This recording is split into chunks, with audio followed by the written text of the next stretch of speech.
Shelter Point Distillery is located on Vancouver Island off the west coast of British Columbia. It is 250 kilometers north of Victoria and 140 kilometers north of Nanaimo. The distillery sits on 380 acres of spectacular oceanfront farmland, wetlands, and forests next to the salmon-bearing Oyster River. It is home to bald eagles, trumpeter swans, great blue herons, black-tailed deer, bears, and other wildlife. Patrick Evans, a local third-generation dairy farmer, purchased the University of British Columbia Research Farm in 2005 for growing barley, and by 2011 he had built a distillery. Patrick Evans now focuses on his farming, but James Marinus has stayed on as their master distiller. Stephen Goodridge, who founded Goodridge & Williams Distilling, has a long history in the spirits beverage business. He was hired by the new owners, Nelson Investments, to manage Shelter Point. Shelter Point Distillery is gaining prominence for its many award-winning whiskeys, with their distinct notes and their high-quality cask finishing.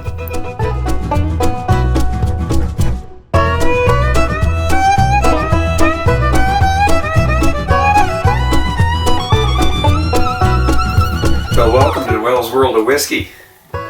And here we are, we're actually going to do a review back here in Canada of a distillery, actually not too far from where we are right now. And it's an area where I raised my family. It's called Oyster River. And that distillery is Shelter Point. And I have done a few reviews on their whiskeys. And my connection with it is that I actually worked a little bit on that farm prior to it being purchased by Patrick Evans back in 2005. It was actually called the UBC Farm. And of course, he bought the farm, and he got this idea that, you know what, I could be using this barley I'm growing here to make whiskey. So he got the idea, and in 2011, he formed a partnership with Jay Oddleifson, a fellow that I'd worked with up at Mount Washington Resort, and another partner, and that was Andrew Currie, who was the son of Harold Currie, the iconic Harold Currie that started Arran Distillery back in Scotland on the Isle of Arran. And the three of them got that distillery going. Now things have moved on since then, but Patrick Evans, he's got his name on this bottle. As you can see, the Evans family reserve. And what this is they finish their whiskeys in different casks. So they've had, I believe, a wine finish.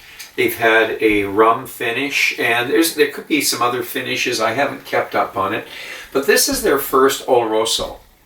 And so, you know, me being a bit of a sherry fan, I thought I would do a review on this. I'd like to get into it really and taste it.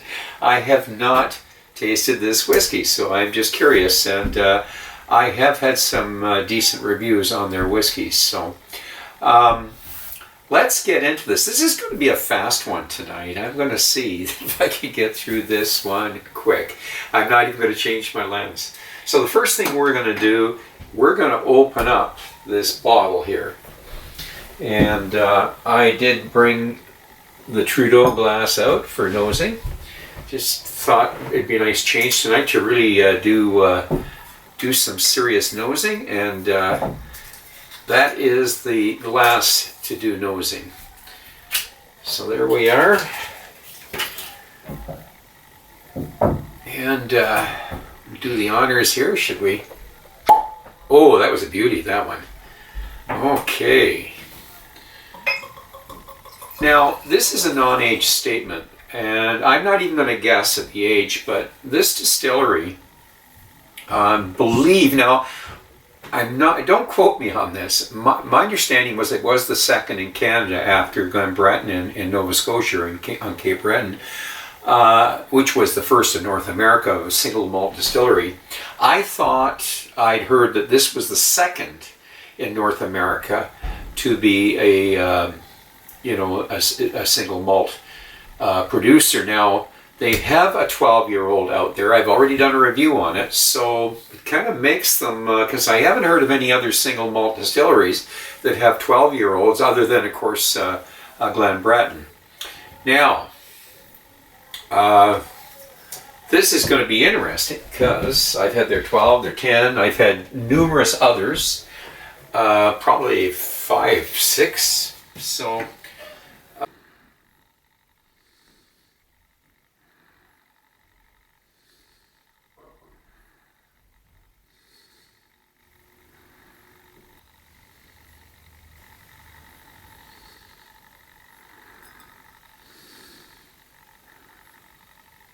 Anyways, it's non-chill filtered, and it's 46% ABV. They do a pretty good job there on their whiskeys there, and it is considered a craft distillery. And I've heard some interesting things on the Evans Family Reserve, some pretty positive stuff that it is quite an expressive whiskey. So we're going to find out tonight, because I have not had any of the Evans Family Reserve whiskeys. So this is a first for me. Okay. We are going to get into this. And the first thing we're going to do is, of course, the nose.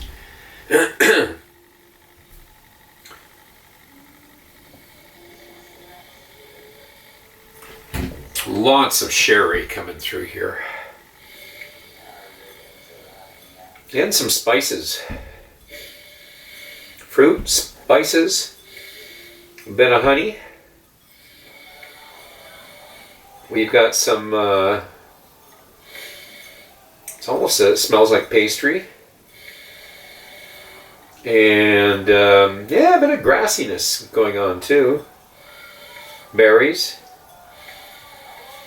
And got a little bit of mint going on. Coffee. Maybe some dark chocolate there.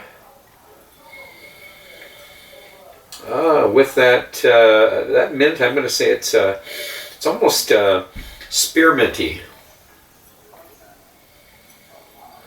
Oh, got a little bit of tar or something there. Yeah, I could keep going there, but I'm keen to palate this. So. Salangeva.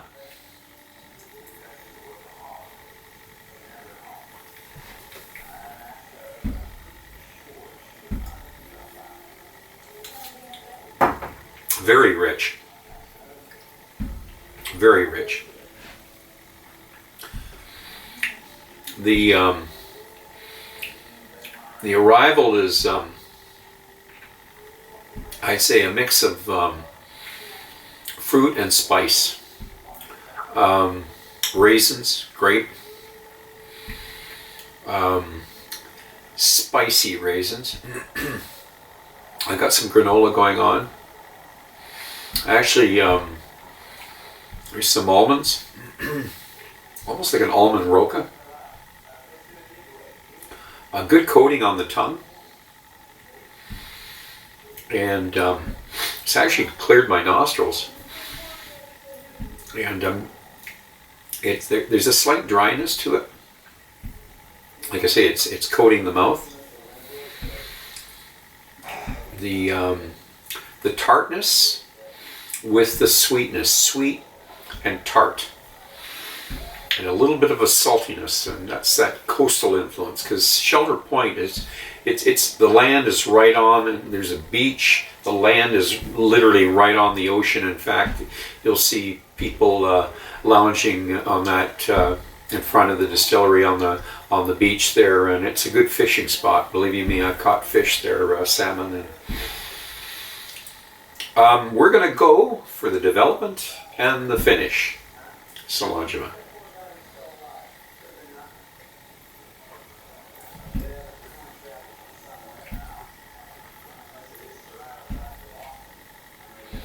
Again,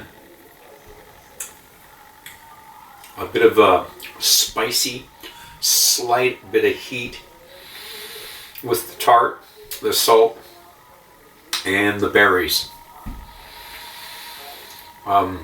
caramel and butter tarts. A little bit of a bite, but you know, I mean, the wood is not really it's not really hitting me. So there's, I mean, it's not like there's a lot of aging going on this, but at the same time, it doesn't taste like a real young whiskey. It's but the distillery character is still there, because I do recognize I've had enough of the Shelter Point. I've actually gotten to know they have quite a unique signature, especially when you get a chance, if you ever get a chance to have their single malt. You know, it has that taste, you don't forget it. But the Oloroso finish is enough that you taste it, but it's not hiding the distillery character. But this is going to be a medium long finish, and I am going to add some water.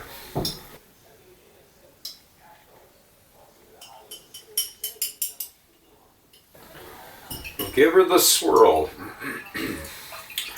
Didn't add a lot of water. We can always add more if we need to. 46% ABV.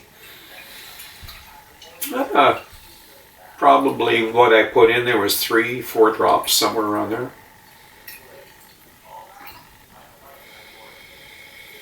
Yeah, really lots of berries. Oh, the grape. And quite a bit of citrus stuff going on. Even some mangoes. I'm going to say something unusual. You don't usually hear this. Watermelon. And the mint is still there. You know, it's almost, you know, you smell wood being cut in the mill and that. I'm getting a little bit of that. You get that sawdust smell in the mill. Okay, we are going to do the palate with water, Cilantro.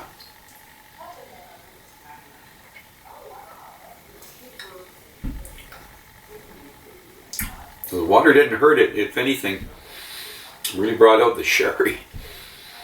That's it. The sherry is emphasized now. That tartness that you get with an Oloroso. The spices have just kind of settled a little bit. Mangoes, for sure. And still got a coating, even with the water. I got a good coating on my mouth. And I'm going to say that we've got kind of like a grape juice mixed with some tropical fruits. So mangoes, pineapples, and almost a little cucumber taste to it. There's another unusual one. I don't think I've ever used that one before. A watermelon earlier, and then cucumber. So I'm going to stick with the medium long finish in that. This is definitely a really nice whiskey. Now, I paid, it was in the 80s, low 80s, $80 to $85 for this bottle. And you know, I'm going to compare this to what you get in Scotland. Now this, I compare this distillery to Kilchoman because it is a farm distillery. And it was started by a farmer.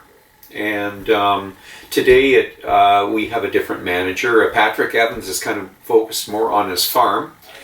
We have the same master distiller there. That's James Marinus, who worked and studied under Mike Nicholson, the iconic Mike Nicholson, who actually lives in Victoria, on Vancouver Island. And of course, we know him from Lagavulin. I don't think it was Glen Kinchy. Was it where else? He's numerous distilleries he was in. He 32 plus years in the industry. So he got them started, and then of course he He then went to McAloney's down in Victoria and worked with Dr. Swan before Dr. Swan passed away and getting McAloney's going. And so James Marinus had, he was tutored. He's doing, I think, a fantastic job now, because I've had a few of his whiskeys, and I think he's doing a great job. You've got Stephen Goodrich now, who's taken over as the manager. Now, Stephen Goodrich is pretty deep in the spirits business. I mean, he worked in the Barbados for rum companies. He started Goodrich and Williams. You can see that. You can see those bottles in the liquor store. Goodrich and Williams whiskeys, and I think they've got a fairly strong team there, pretty stable bunch. I've been to the distillery. They've been pretty good and saved whiskey for me. My daughters have toured it. I haven't. My son and I are going to be touring it. I met the people there. I just it sounds kind of funny here. I've toured all over Scotland. I've toured other distilleries in Canada, and I haven't toured the Shelter Point. But I've been there. I've been to the distillery, of course. But what I'm going to say about the whiskey here is it is, I think, a very good value for your money. And like I said, I was comparing with Kilchoman, and this is priced quite a bit below what you're going to be paying for a Kilchoman. Mind you, Kilchoman's got to get over here, so maybe they are comparative. But I found their 12-year-old was quite a bit less than the Kilchoman 10-year-old. And I do think this is a quality whiskey. So I think it's a sleeper. I think this is a very underrated distillery. In fact, when I was in Scotland, I talked to a lot of Scottish people that hadn't heard of it. Mind you, remember they've got to know 140 distilleries in Scotland. So, but I did turn a few of them onto it and said, you've got to try some of their whiskeys, Shelter Point's whiskeys. So, anyways, I'm going to say for this whiskey here that I'm going to put it in the 84 range, somewhere in the 84 plus, maybe 85. It's an excellent whiskey, good value for your money. Definitely some good Oloroso finishing going on. Is it sherry bomb? Not quite. Not quite. When I added a few drops of water there, it was approaching it. But so, anyways, this I do highly recommend. And on that note, I'm going to ask you to drink wisely, drink intelligently, and do not drink and drive. And until next time, so long, Java.